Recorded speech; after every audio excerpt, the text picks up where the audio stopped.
নমস্কার বন্ধুরা, কথাধারা চ্যানেলে আমি জেবি সকলকে স্বাগত জানাচ্ছি। কথাশিল্পী শরৎচন্দ্র চট্টোপাধ্যায় রচিত উপন্যাস দত্তার পঞ্চদশ পর্ব শোনার জন্য। যদি আপনাদের ভালো লাগে তাহলে অবশ্যই লাইক, কমেন্ট এবং শেয়ার করবেন। এবং নতুন বন্ধুরা, আপনারা আমার চ্যানেলটিকে সাবস্ক্রাইব করে আমার পাশে থাকবেন। তাহলে চলুন শুরু করা যাক উপন্যাস দত্তার পঞ্চদশ পর্ব। ছেলের মুখে ব্যাপারটি শুনিয়া ক্রোধে বিরক্তিতে রাসবিহারীর ব্রহ্মজ্ঞান ও আনুষঙ্গিক ইত্যাদির খোলস এক মুহূর্তে খসিয়া পড়িয়া গেল। তিনি তিক্ত কটুকণ্ঠে বলিয়া উঠিলেন, আরে বাপু, হিঁদুরা যে আমাদের ছোট লোক বলে সেটা তো আর মিছে কথা নয়। ব্রাহ্মই হই আর যাই হই, কৈবর্ত তো। বামুন গায়েতের ছেলে হলে ভদ্রতাও শিখতিস। নিজের ভালো মন্দ কিসে হয় না হয় সে কাণ্ডজ্ঞানও জন্মাতো। যাও, এখন মাঠে মাঠে হাল গরু নিয়ে কুল ধর্ম করে বেড়াও গে। উঠতে বসতে তোকে পাখি পড়া করে শেখালাম যে ভালোই ভালোই কাজটা একবার হয়ে যাক, তারপরে যা ইচ্ছে করিস। কিন্তু তোর সবুর সইল না। তুই গেলি তাকে ঘাটাতে। সে হলো রায় বংশের মেয়ে, ডাক সাইটে হরি রায়ের নাতনি, যার ভয়ে বাঘে বলদে এক ঘাটে জল খেত। তুই হাত বাড়িয়ে গেছিস তার নাকে দড়ি পরাতে? মুখ্যু কোথাকার! মান ইজ্জত গেল, এত বড় জমিদারের আশা ভরসা গেল, মাসে মাসে 200 টাকা মাইনে বলে আদায় হচ্ছিল, সেও গেল। যা এখন, চাষার ছেলে চাষবাস করে খেগে যা। আবার আমার কাছে এসেছেন চোখ রাঙিয়ে তার নামে নালিশ করতে। যা যা, সুমুখ থেকে সরে যা, হতবাগা বোম্বেটে শয়তান। ঘটনাটা না ঘটিলেই যে ঢের ভালো হইতো তাহা বিলাস নিজেও বুঝিতেছিল। তাহাতে পিতৃদেবের এই ভীষণ উগ্রমূর্তি দেখিয়া তাহার সতেজ আস্ফালন নিভিয়া জল হইয়া গেল।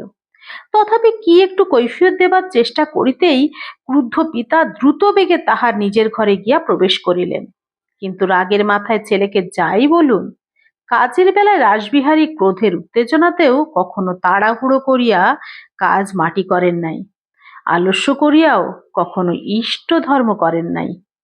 তাই সেদিনটা তিনি ধৈর্য ধরিয়া বিজয়াকে শান্ত হইবার সময় দিয়া পরদিন তাহার নিজস্ব শান্তি এবং অবিচলিত গাম্ভীর্য লইয়া বিজয়ার বসিবার ঘরে দেখা দিলেন এবং চৌকি টানিয়া লইয়া উপবেশন করিলেন। বিজয়ার ক্রোধোন্মত্ততা ধীরে ধীরে মিলাইয়া গেলে সে নিজের অসংযত রূঢ়তা এবং নির্লজ্জ প্রগল্ভতা স্মরণ করিয়া লজ্জায় মরিয়া যাইতেছিল। বাড়ির সমস্ত চাকর বাকর এবং কর্মচারীদের সম্মুখে উচ্চকণ্ঠে সে যে একটা নাটকের অভিনয় করিয়া বসিল, হয়তোবা ইহারই মধ্যে তাহা নানা আকারে পল্লবিত এবং অতিরঞ্জিত হইয়া গ্রামের বাটিতে বাটিতে পুরুষমহলে আলোচিত হইতেছে এবং পুকুর ও নদীর ঘাটে মেয়েদের হাসি তামাশার ব্যাপার হইয়া উঠিয়াছে, ইহার কদর্যতা কল্পনা করিয়া সে সেই অবধি আর ঘরের বাহির পর্যন্ত আসিতে পারে নাই। লজ্জা শতগুণে বাড়িয়া গেছে আরো এই মনে করিয়া যে আজ যাহাকে সে ভৃত্য বলিয়া প্রকাশ্যে লাঞ্ছনা করিতে সংকোচ মানে নাই, 2 দিন বাদে স্বামী বলিয়া তাহার গলায় বরমালা পরাইবার কথা রাষ্ট্র হইতে কোথাও আর বাকি নাই। তাই রাসবিহারী যখন ধীরে ধীরে ঘরে ঢুকিয়া নিঃশব্দ প্রসন্ন মুখে আসন গ্রহণ করিলেন, তখন বিজয়ার মুখ তুলে চাহিতেও পারিল না। কিন্তু ইহারই জন্য সে প্রত্যেক মুহূর্তেই প্রতীক্ষা করিয়াছিল এবং যে সকল যুক্তিতর্কের তরঙ্গ এবং অপ্রিয় আলোচনা আলোচিত হতে পারে তাহার মোটামুটি খসড়াটা কাল হইতে ভাবিয়া রাখিয়াছিল বলিয়া সে এক প্রকার স্থির হইয়া বসিয়া রহিল। কিন্তু বৃদ্ধ ঠিক উল্টা সুর ধরিয়া বিজয়াকে একেবারে অবাক করিয়া দিলেন। তিনি ক্ষণিক কাল স্তব্ধভাবে থাকিয়া একটা নিঃশ্বাস ফেলিয়া বলিলেন, মা বিজয়া, শুনে পর্যন্ত যে আমার কি আনন্দ হয়েছে তা জানাবার জন্যে আমি কালই ছুটে আসতাম, যদি না সেই অম্বলের ব্যথাটা আমাকে বিছানায় পেড়ে ফেলতো। দীর্ঘজীবী হও মা, আমি এই তো চাই, এই তো তোমার কাছে আশা করি বলিয়া অত্যন্ত উচ্চভাবের আর একটা দীর্ঘশ্বাস মোচন করিয়া কহিলেন, সেই সর্বশক্তিমান মঙ্গলময়ের কাছে শুধু এই প্রার্থনা জানাই, সুখে দুঃখে ভালোতে মন্দতে যেন আমাকে তিনি যা ধর্ম যা ন্যায় তার প্রতি অবিচলিত শ্রদ্ধা রাখবার সামর্থ্য দেন। এই বলিয়া তিনি যুক্তকর মাথায় ঠেকাইয়া চোখ বুজিয়া বোধ করি সেই সর্বশক্তিমানকে প্রণাম করিলেন। পরে চোখ চাহিয়া হঠাৎ উত্তেজিত ভাবে বলিতে লাগিলেন, কিন্তু এই কথাটা আমি কোনো মতেই ভেবে পাই না বিজয়া। বিলাস আমার মতো একটা খোলা ভালা উদাসীন লোকের ছেলে হয়ে এত বড় পাকা বিষয় হয়ে উঠল কি করে? যার বাপের আজও সংসারে কাজকর্মের জ্ঞান লাভ লোকসানের ধারণাই জন্মালো না, সে এই বয়সের মধ্যেই এইরূপ দৃঢ়কর্মী হয়ে উঠলে কেমন করে? কি যে তার খেলা, কি যে সংসারের রহস্য, কিছুই বোঝবার জো নেই মা, বলিয়া আর একবার মুদ্রিত নেত্রে তিনি মাথা নত করিলেন। বিজয়া নীরবে বসিয়া রহিল। রাসবিহারী আবার একটু মৌন থাকিয়া বলিতে লাগিলেন, কিন্তু কোনো জিনিসেরই তো অত্যন্ত ভালো নয়। জানি বিলাসের কাজ অন্তপ্রাণ, সেখানে সে অন্ধ, কর্তব্য কর্মে অবহেলা তার বুকে শেলের মতো বাজে, কিন্তু তাই বলে কি মানির মান রাখতে হবে না? দয়ালের মতো লোকেরও কি ত্রুটি মার্জনা করা আবশ্যক নয়? জানি অপরাধ ছোট বড় ধনী নির্ধন বিচার করে না, কিন্তু তাই বলে কি তাকে অক্ষরে অক্ষরে মেনে চলতে হবে? সব বুঝি, কাজ না করাও দোষ, খবর না দিয়ে কামাই করাও খুব অন্যায়, আপিসের ডিসিপ্লিন ভঙ্গ করাও আপিস মাস্টারের পক্ষে বড় অপরাধ, কিন্তু দয়ালকেও কি? না মা, আমরা বুড়ো মানুষ, আমাদের সে তেজও নেই জোরও নেই। সাহেবরা বিলাসের কর্তব্যনিষ্ঠা যত সুখ্যাতিই করুক, তাকে যত বড়ই মনে করুক, আমরা কিন্তু কিছুতেই ভালো বলতে পারবো না। নিজের ছেলে বলে তো এ মুখে আর মিথ্যে কথা বলতে পারবো না মা। আমি বলি, কাজ না হয় দুদিন পরেই হতো, না হয় 10 টাকা লোকসানই হতো, কিন্তু তাই বলে কি মানুষের ভুল ভ্রান্তি দুর্বলতা ক্ষমা করতে হবে না? তোমার জমিদারির ভালো মন্দর পরেই যে বিলাসের সমস্ত মন পড়ে থাকে, সে তার প্রত্যেক কথাটিতেই বুঝতে পারি, কিন্তু আমাকে ভুল বুঝো না মা। আমি নিজে সংসার বিরাগী হলেও বিষয় সম্পত্তি রক্ষা করা যে গৃহস্থের পরম ধর্ম তা স্বীকার করি। তার উন্নতি করা আরো ঢের বড় ধর্ম, কারণ সে ছাড়া জগতের মঙ্গল করা যায় না।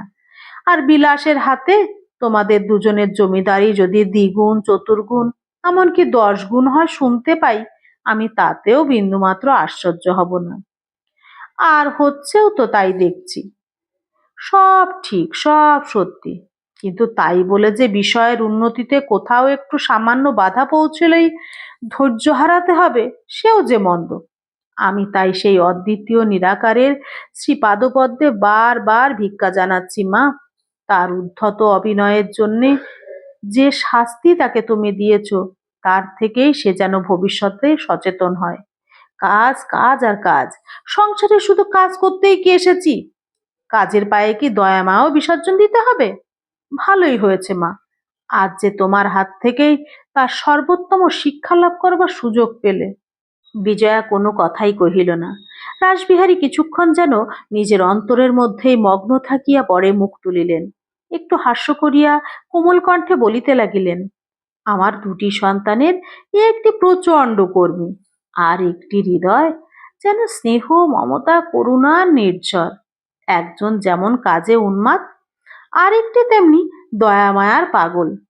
আমি কাল থেকে শুধু স্তব্ধ হয়ে ভাবছি, ভগবান এই দুটিকে যখন জুড়ি মিলিয়ে তার রথ চালাবেন, তখন দুঃখের সংসারে না জানি কি স্বর্গই নেমে আসবে।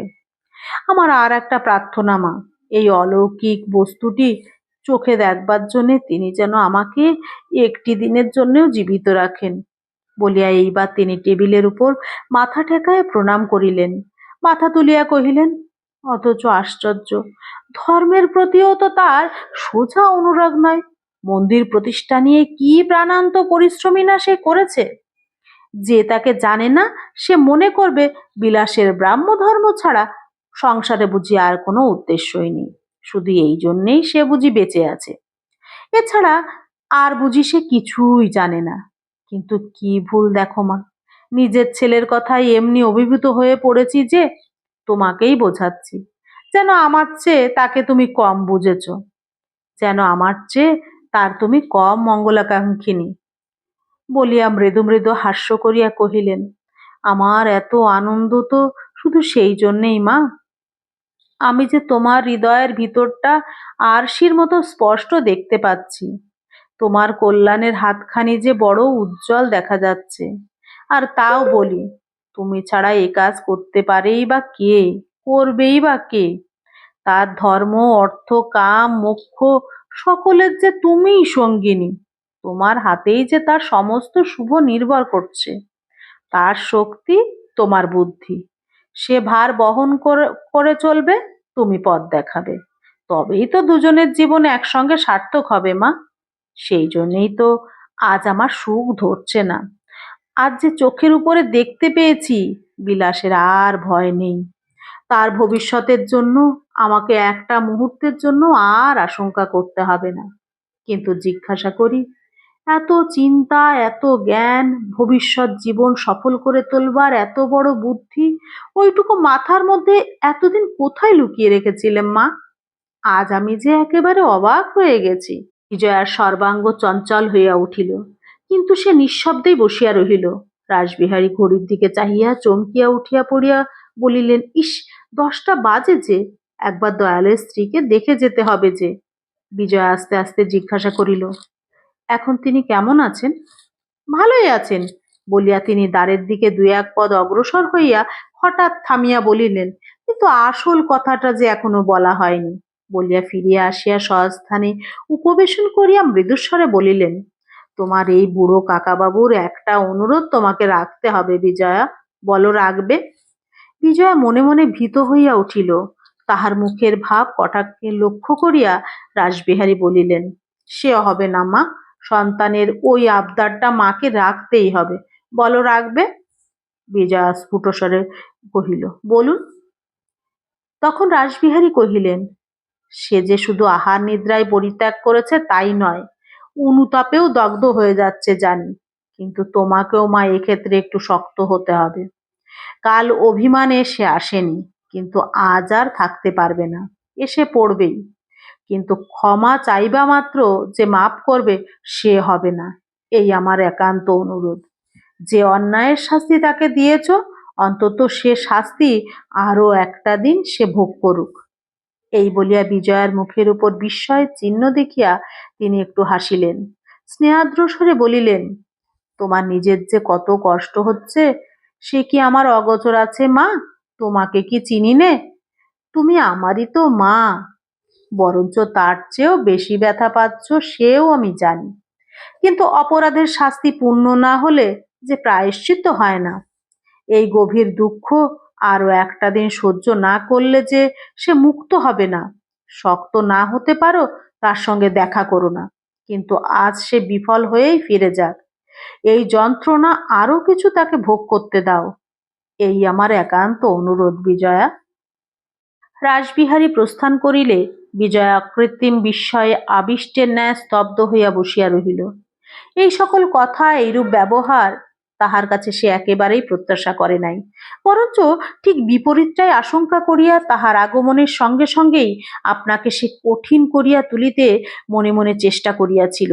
বিলাস একাকী আঘাত খাইয়া চলিয়া গেছে, কিন্তু প্রতিঘাতের বেলা সে যে একলা আসিবে না, এবং তখন রাসবিহারীর সহিত তাহার যে একটা অত্যন্ত কড়া কর্মের বোঝাপড়ার সময় আসিবে, তাহার সমস্ত বিভৎসতার নগ্ন মূর্তিটা কল্পনায় অঙ্কিত করিয়া অবধি বিজয়ার মনে তিলমাত্র শান্তি ছিল না। এখন বৃদ্ধ ধীরে ধীরে বাহির হইয়া গেলে শুধু তাহার বুকের উপর হইতে ভয়ের একটা গুরুভার পাথর নামিয়া গেল না। সে যে এক সময়ে এই লোকটাকে আন্তরিক শ্রদ্ধা করিত, সে কথাও মনে পড়িল। এবং কেন যে এত বড় শ্রদ্ধাটা ধীরে ধীরে সরিয়া গেল, তাহারও ঝাপসা আভাসগুলো সঙ্গে সঙ্গে মনে পড়িয়া আজ তাহাকে পীড়া দিতে লাগিল। এমনও একটা সংশয় তাহার অন্তরের মধ্যে উকি মারিতে লাগিল, হয়তো সে এই বৃদ্ধের যথার্থ সংকল্প না বুঝিয়াই তাহার প্রতি মনে মনে অবিচার করিয়াছে, এবং তাহার পরলোকগত পিতৃ আত্মা আবাল্য সুরীদের প্রতি এই অন্যায় ক্ষুব্ধ হইতেছেন। সে বার বার করিয়া আপনাকে আপনি বলিতে লাগিল, কই, তিনি তো সত্যকার অপরাধের বেলায় নিজের ছেলেকে মাপ করেন নাই। বরঞ্চ আমি যেন তাহাকে সহজে ক্ষমা করিয়া তাহার শাস্তিভোগের পরিমাণটা কমাইয়া না দিই, তিনি বারবার সেই অনুরোধই করিয়া গেলেন। আর একটা কথা, বৃদ্ধের সকল অনুরোধ উপরোধ আন্দোলন আলোচনার মধ্যে যে ইঙ্গিতটা সকলের চেয়ে গোপন থাকিয়াও সর্বাপেক্ষা পরিস্ফুট হইয়া উঠিয়াছিল, সেটা বিলাসের অপরিসীম ভালোবাসা এবং ইহারই অবশ্যম্ভাবী ফল প্রবল ঈর্ষা। এই জিনিসটা বিজয়া নিজের কাছেও অজ্ঞাত ছিল না, কিন্তু বাহিরের আলোড়নে তাহা যেন নূতন তরঙ্গ তুলিয়া তাহার বুকে আসিয়া লাগিল। এতদিন যাহা শুধু তাহার হৃদয়ের তলদেশেই তিতাইয়া পড়িয়াছিল, তাহাই বাহিরের আঘাতে ফুলিয়া উঠিয়া হৃদয়ের উপর ছড়াইয়া পড়িতে লাগিল। তাই রাসবিহারী বহুক্ষণ চলিয়া গেলেও তাহার আলাপের ঝঙ্কার দুই কানের মধ্যে লইয়া বিজয়া তেমনি নিঃশব্দে জানালার বাহিরে চাহিয়া বিভোর হইয়া বসিয়া রহিল। ঈর্ষা বস্তুটা সংসারে চিরদিনই নিন্দিত বটে, তথাপি সেই নিন্দিত দ্রব্যটা আজ বিজয়ার চক্ষে বিলাসের অনেকখানি মলিনতা ফিকা করিয়া ফেলিল, এবং যাহাদিগকে প্রতিপক্ষ কল্পনা করিয়া এই দুইটি পিতাপুত্রের সহস্র রকমের প্রতিহিংসার বিভীষিকা কাল হইতে তাহার প্রত্যেক মুহূর্ত নিরুদ্যম ও নির্জীব করিয়া আনিতেছিল, আজ আবার তাহাদিগকে আপনার জন ভাবিতে পাইয়া সে যেন হাঁপ ছাড়িয়া বাঁচিল। কালীপদ আসিয়া বলিল, মাঠান, তাহলে এখন আমার যাওয়া হলো না বলে বাড়িতে আর একটা চিঠি লিখিয়ে দিই। বিজয়া ইতস্তত করিয়া বলিল, আচ্ছা। কালীপদ চলিয়া যাইতেছিল। বিজয়া তাহাকে আহ্বান করিয়া সলজ্জ দ্বিধাভরে কহিল, না হয় আমি বলি কি কালীপদ, চিঠি যখন লিখে দেওয়াই হয়েছে তখন মাসখানেকের জন্য একবার বাড়ি থেকে ঘুরে এসো। ওর কথাটাও থাক, তোমার একবার বাড়ি যাও, অনেকদিন তো যাওনি, কি বলো? কালীপদ মনে মনে আশ্চর্য হইল, কিন্তু সম্মত হইয়া কহিল, আচ্ছা, আমি মাসখানেকের মতো আমি ঘুরেই আসি মাঠান। এই বলিয়া সে প্রস্থান করিলে এই দুর্বলতায় বিজয়ার কি একরকম যেন ভারী লজ্জা করিতে লাগিল, কিন্তু তাই বলিয়া তাহাকে আর একবার ফিরাইয়া ডাকিয়া নিষেধ করিয়া দিতেও যেন পারিল না, সেও লজ্জা করিতে লাগিল। শেষ করলাম উপন্যাস দত্তার পঞ্চদশ পর্ব। আপনাদের ভালো লাগলে অবশ্যই লাইক, কমেন্ট এবং শেয়ার করবেন। সকলকে ধন্যবাদ।